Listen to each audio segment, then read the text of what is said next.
Today on Hearts of Heroes, a snowboarder buried in a 6-foot ravine. It was complete darkness, no light whatsoever. And the bone-chilling rescue captured on camera. Hold on, I'm coming. Every time I moved, the deeper I would go into this hole. I was like, I'm not gonna be able to get to this guy. I went from waiting patiently to complete acceptance that I was gonna die. Plus, 2 heroic bystanders jump in to rescue people from an 8-car pileup. It's just like something that clicked in your head. We have to do something. These first responders prove that training and dedication really do make heroes.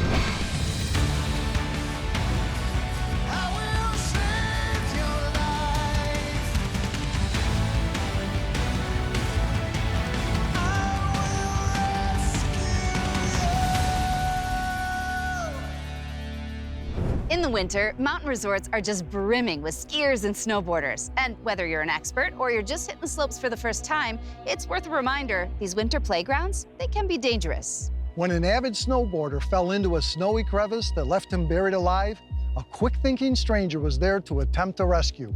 And incredibly, it was all caught on tape. 10,000 feet above Bellingham, Washington, towers Mount Baker.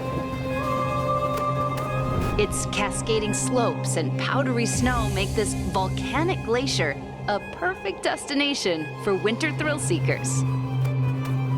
Snow in the mountains has always been a part of my life in the winter. Ian Steger grew up on this mountain. My dad brought me up here to Mount Baker before I could walk. Good boy. As soon as I could actually walk, he threw me on skis, and then snowboarding became super popular, and I was stuck to snowboarding the rest of the time.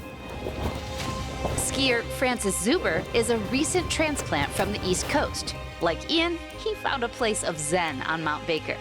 There's something really euphoric about those perfect days where you get like 3 feet of fresh snow and you're just floating and making effortless turns. There's nothing else like it. But with heavy snow, these trails can hide something less tranquil and much more dangerous. A phenomenon known as tree weld. What happens, especially around evergreen trees, is that the branches are like this, and as the snow falls, the branches actually form a shield from snow getting in and around the trunk area of the tree, and a void can form. You get this area of snow at the base of the tree that's just much softer, and it kind of just acts like quicksand, essentially. If a skier or snowboarder was to fall into one of these trenches, they could be completely buried with no way out. In March of 2023, Ian joined some friends on the mountain for a day of snowboarding. He was unaware of the danger that was about to unfold. That day was epic. It was just dumping snow.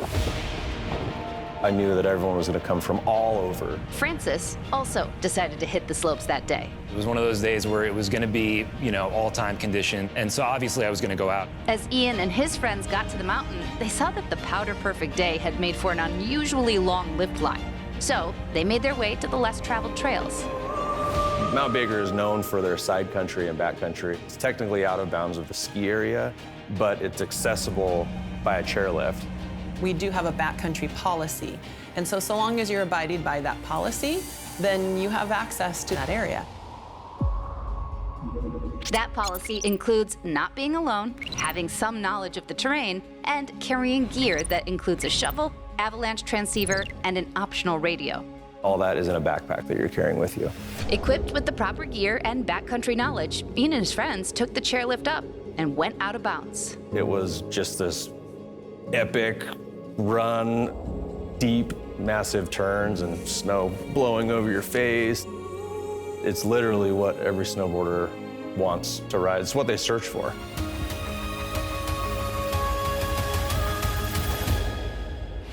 Ian broke away from his friends and was headed for a tight group of trees. As I was going through it, there's a tree well. And when I made that hard turn, because of how far I was leaned back and how fast I was going, my board clipped a tree branch, and it was immediately in this massive hole. Ian was buried alive, upside down in the snow, but his experience told him not to panic. The first thought is I've been in this situation before, just get myself to the surface and everything will be fine. And then if I can't, at least I can radio my friends and they'll be able to dig me out. But Ian was unable to access his radio. It didn't take very long before I realized I couldn't move my arms. Coming up, Every time I moved, the deeper I would go into this hole. I went from waiting patiently to complete acceptance that I was going to die.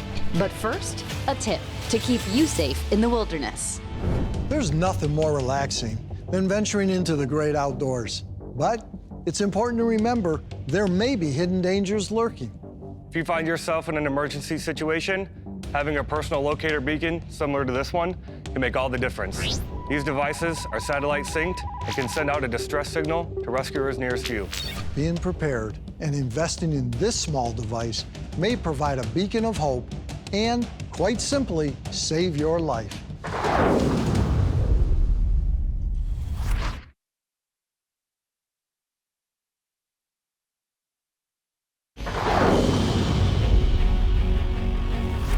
It was a bluebird sky and perfect powder day on Mount Baker, Washington, when snowboarder Ian Steger hit the slopes in March of 2023. But in a split second, he made a sharp turn, fell backward, and ended up buried head first into a tree well. Ian was unable to move. Once I realized that there was no way that I was able to get to the surface and that I was deeper than I thought, I told myself just to wait. And my friends would most likely see the base of my board and they would come dig me out. But his hands were wedged in the snow, so he couldn't reach his radio to tell his friends that he was in a deadly situation. The fear kicked in when, after a short period of time, they didn't come. It wasn't until I heard them on the radio asking where I was that I started to panic, because I knew then that they were below me, and they were probably well below me. Ian was running the risk of losing air to breathe, so using small constricted hand motions, he began to clear a small air pocket in front of his mouth. The next thing I'm thinking is I have to figure out how to free myself, so I just started trying to wiggle my board to create more space, try to move my arms, but every time I moved, the deeper I would go into this hole and the tighter that it would be. Ian's oxygen was running thin. I think you have 15 to 25 minutes, depending on the snow quality. So, and I'm guessing I was down there about 7. The only thing I was trying to focus on was my breathing and slowing my breath down, just to do anything to kind of not think about the situation that I was in and how helpless I was. I went from waiting patiently to be rescued to complete acceptance that I was going to die. I was just thinking I wasn't going to see my fiance again, or my dogs, or the things that I wish I had done that I didn't do. Meanwhile, Francis Zuber and his friend had also decided to strap on an action camera and ski off the beaten path. I was just kind of looking for fresh snow. It was getting a little bit harder to find, and so I chose kind of a weird line. I hadn't been in that area before.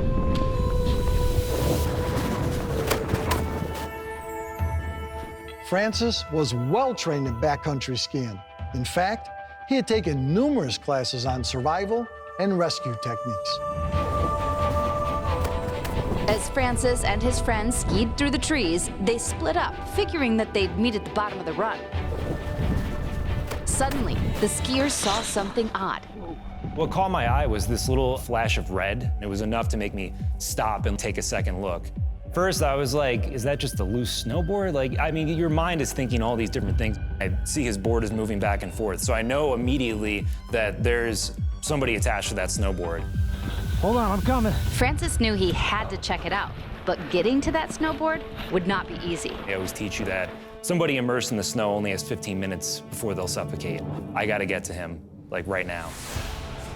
I'm trying to sidestep up to him, and the snow is just so deep that I can't gain any ground. I kick my skis off and try using them as a ladder, and I sunk pretty much up to my waist. And I was like, I'm not gonna be able to get to this guy. Hold on, I'm coming. You're sweating, you're panting, you're so tired and like dizzy almost. I got to him. I realized he's pretty much just upside down. Hey, You all right? Can you hear me? I thought I was imagining it, but I knew that it was a person that was grabbing onto my board. I just continued digging and digging and digging. Hey.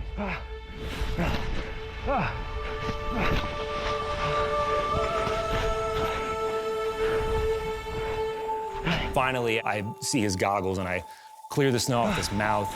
You okay? Can you breathe? Yeah. Okay. So I realize he's alive.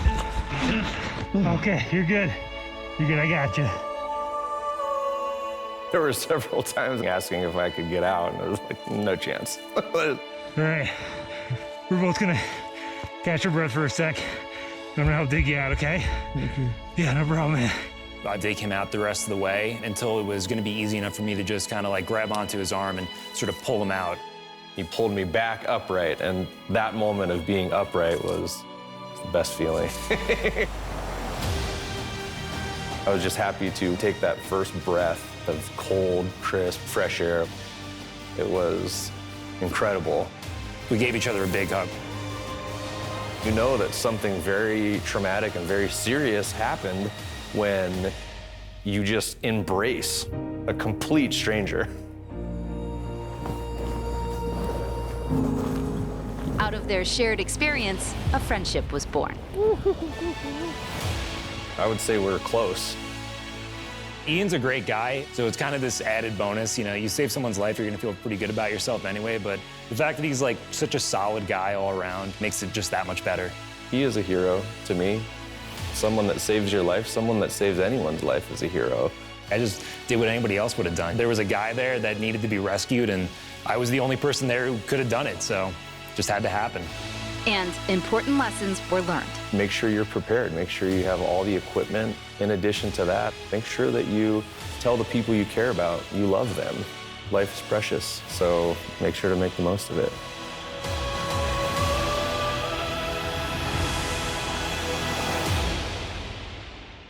Coming up, We pull up, there's a whole bunch of cars. Are you all right? My hip and back hurt. It's just like, we have to do something.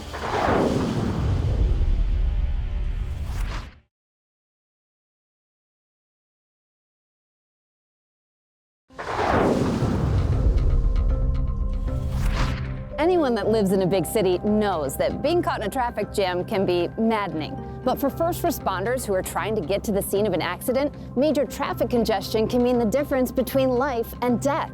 And when traffic kept first responders from reaching an 8-car pileup, 2 Good Samaritans jumped into action, offering aid and support to the injured and trapped drivers. Wilmington is located on the northern tip of Delaware. It's the largest city in the state and neighbors a number of other major cities. It's pretty central between Philadelphia, New York, Baltimore, and Washington, D.C. And of course, 95 is the major corridor that runs between those cities. There's a lot of traffic because it's right in the middle of all those big areas. They've been doing construction on 95 ever since I started with the county over 8 years ago. Several lanes get shut down. People have to be directed to different big roads, so it causes a lot of stop-and-go traffic throughout. They've been having road closures, there's been lane reductions and that sort of thing, which significantly impacts our response. Matt Ray and Alex Fuentes are used to traveling these busy highways. They both work for a local branch of our sponsor, Belfour Property Restoration. Belfour is a property restoration company. We do fire, water damage, mold. I'm a water technician and I am a carpenter as well. So when a water loss comes in, we go out, we survey it, we extract, set up drying equipment, and remove any wet materials. Besides his work for Belfour, Matt has a second career. I'm also a volunteer fireman. I've been doing it for over 15 years. It's one of my passions of what I love to do. I like helping people. Whether it's a fire, flood, or any other disaster, Matt and Alex are both used to helping people in times of need. The afternoon of December 15th, 2021 would be no different. We were at a house doing demo from a fire job earlier in the year. You know, long day, really tired. We're like, okay, well, let's go ahead and head home for the night. We were getting on 95 South, heading back to our office. Once we're on 95, we're like, okay, this is pretty weird. There's no cars coming towards our way, so we're like, so what's going on? What they didn't realize was that an 8-car pileup on the other side of the highway had completely blocked the roadway. This particular accident came in on 95 northbound in a very, very congested, heavily constructed area of the highway, which presents its own unique challenges for us. There's no shoulder, there's no open lane. It is significantly frustrating. So when traffic has stopped, there's not really anything we can do except try to make our way up there as best we can. Meanwhile, Matt noticed something as he and Alex approached the accident. He's like, is that a car flipped over? I'm like, oh yes, it is a car flipped over. The first thing we seen was the SUV that was upside down. And then as soon as we started getting closer, all you see is about 5 other cars scattered throughout the accident scene. With first responder vehicles caught in a slow-moving traffic jam, Matt and Alex both knew they had to jump in and help. Everything okay? Coming up, Alex and Matt try to calm the chaos. They're just confused. You okay? They haven't comprehended of what happened. Stay still. Right there. But first, another tip to keep you safe on the road. Car fires can be extremely dangerous. If you experience one, there are a few ways to keep safe while on the road. Quickly and safely, pull over to the side of the road. Once there, immediately turn off your vehicle. Check for oncoming traffic, and when clear, exit the car. Stay at least 100 feet away from your vehicle, as auto fires can release harmful fumes and potentially lead to an explosion. And stay a safe distance away from any traffic while you wait for first responders to arrive. Remember, accidents do happen, so be aware, be prepared, and of course, be careful.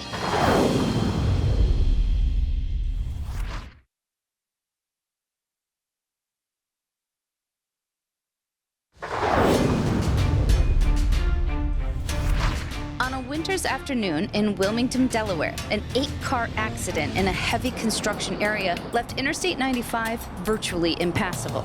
Does anything hurt? With cars flipped and people injured, first responders had few options to get to the scene. Luckily, there were 2 good Samaritans passing by. There's cars flipped over, there's cars on their sides. It's a lot going on. Alex and Matt immediately began to check on the injured. You okay? And we go from car to car. We ask everybody, are you okay? Stay calm, help is on the way. We see people crawling off to the side. They're just confused, baffled. They haven't comprehended of what happened. Matt's experience as a volunteer firefighter gave him the skills to quickly assess the situation and administer aid to the victims. Everything okay? You go patient to patient and you triage them and you treat the worst injuries there, and if you can't, you just try to keep them calm until EMS gets there. One of the more severely injured was a woman still buckled in her vehicle. Matt instructed Alex to help her first. Just got to keep her calm, reassure that everything's going to be okay. Say, are you okay? My hip and back hurt. She had bottom injuries, her back was hurting. I really instructed her, not to move. No, stay still. Stay right there. Matt then began to check on the other victims. We were significantly delayed because of that traffic. Traffic's at a standstill. It's very frustrating. It's very, very frustrating. Soon, a state trooper arrived at the accident. I advised him we needed to shut southbound down so the crews heading northbound can come get to the scene. As soon as we did that, it started opening up. We ended up having to go into the opposing lanes of traffic and make our way up to the scene. The first unit on scene was one of the Newcastle County paramedic units, so I told them what we had. They gave us a rundown as far as the number of patients. They were able to point us in the direction of the more severely injured patients. At that point, they go to the worst patient, which was Alex's patient, that was complaining of lower extremity pains and was still in the vehicle. We were going to need a board to get her out due to the lower extremity pain. They extracted the patient, and then we just assisted moving them onto the stretcher, moving them over medians. We were able to stabilize them and get them to an ambulance and to the hospital. There was a couple other ones with scrapes and some bruises, but no major life-threatening injuries. First responders faced a number of frustrating challenges that day, but thanks to the help of 2 good Samaritans, everybody in that accident made a full recovery. It's something that we don't expect from the typical bystander, and it's something, frankly, that takes guts. I think it says a lot about their character. that they were even willing to stop and to do what is an actually risky move to try to help somebody else. People may say you guys were heroes, but I look at it as I was doing my job, taking care of people like I was trained to. It's just like the Belfort motto, you know, just do the right thing when nobody's looking.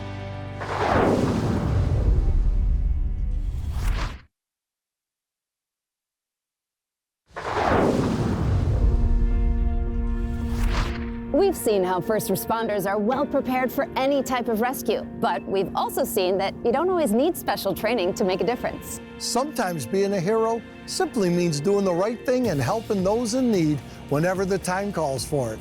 We'll see you next time on Hearts of Heroes, and thanks for watching.